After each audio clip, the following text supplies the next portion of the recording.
তোমার কে বা আপন অনন্তকাল রে,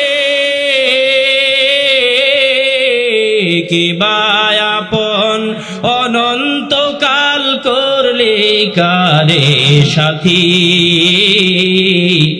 কার লাগিয়া কান্দ দিবারাতি।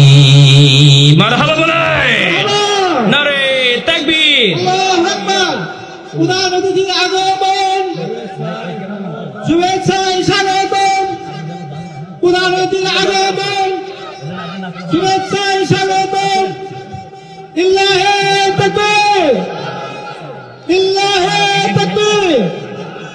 প্রধান অতিথির আগমন, শুভেচ্ছায় স্বাগতম। প্রধান অতিথির আগমন, শুভেচ্ছায় স্বাগতম। ইল্লাহে তাকবীর, ইল্লাহে তাকবীর। মাশাআল্লাহ, আপনারা এবার খুশি তো? এতক্ষণ আমিও ওয়াজ সাজাইতে পারতেছিলাম না, কারণ মধ্যমণি যদি না আসে, অর্ধমণি দিয়ে কিছু হয়? একটু কথা বলবেন, মধ্যমণি না আসলে অর্ধমণি দিয়ে কিছু হয়? আলহামদুলিল্লাহ।